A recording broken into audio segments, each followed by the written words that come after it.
Est-ce que le fait d'avoir implanté une parcelle agroforestière a changé le regard des riverains, des chasseurs, des usagers de l'espace? Donc ça, je voulais également savoir si les agriculteurs ressentaient ce changement de regard. On présente l'agroforesterie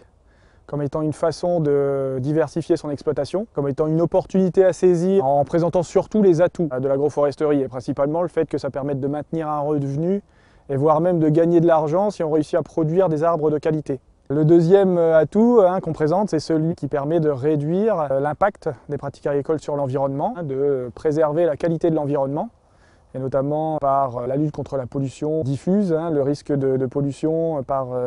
lessivage des nitrates, les problèmes liés au phénomène d'érosion. Un atout supplémentaire qu'on a l'habitude de citer, c'est le fait que effectivement, ça permet de développer des auxiliaires sur les parcelles qui font l'objet d'agroforesterie. En développant les auxiliaires, à réduire l'utilisation de produits phyto, ça c'est l'objectif, de produits phytosanitaires, dans un milieu qui est plus équilibré, en tout cas plus diversifié. On a fait une étude dans le cadre d'un projet d'art national en 2006-2008 sur la faisabilité de l'agroforesterie, notamment dans la Somme et plus largement en Picardie. Cette étude a permis de réaliser une première enquête auprès des agriculteurs pour vérifier cette faisabilité et d'autre part accompagner les agriculteurs dans la mise en place de parcelles agroforestières comme celle-ci en collaboration avec le Centre régional de propriété forestière. Et ça a été très instructif parce qu'on a été surpris par les résultats de l'enquête de satisfaction, enfin pas de l'enquête de satisfaction mais de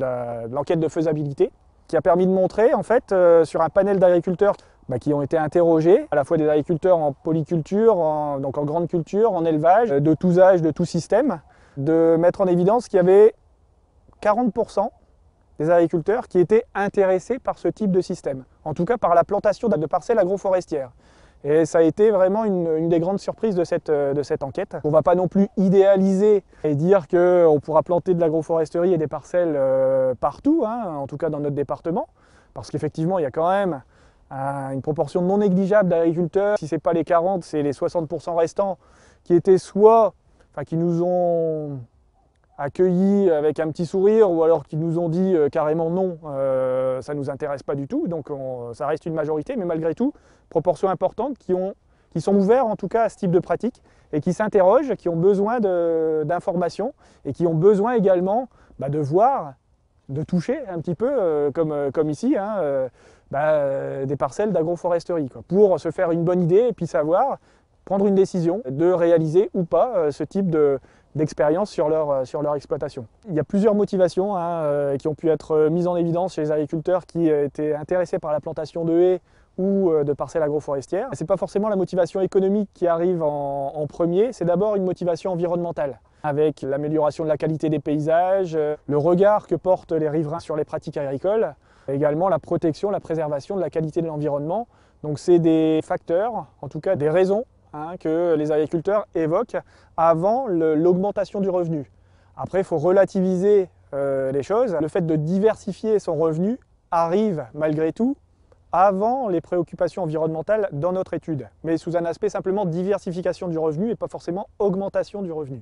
On a trouvé ça intéressant finalement, cette approche des agriculteurs, surtout environnementale, dans une région finalement de grande culture telle que la nôtre. On a pu montrer finalement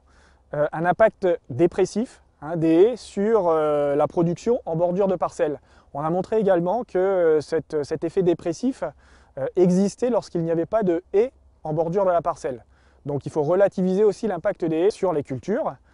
Souvent également, les agriculteurs ont l'expérience d'une parcelle en bordure de bois, orientée au nord, la parcelle au nord du bois, et qui a effectivement un effet net sur le rendement, sur la qualité de la production. Et effectivement, il y a souvent une crainte des agriculteurs dans la plantation de haies. Là, notre rôle, c'est effectivement de les rassurer, de leur faire visiter des sites comme celui-ci, de façon à ce qu'ils puissent constater et discuter avec des agriculteurs qui ont planté des haies ou des parcelles agroforestières pour justement répondre à leurs questions et essayer de leur faire comprendre en tout cas que le bois à proximité de la parcelle, ce n'est pas forcément les mêmes effets qu'une haie ou qu'un alignement d'arbres et que les effets peuvent être maîtrisés.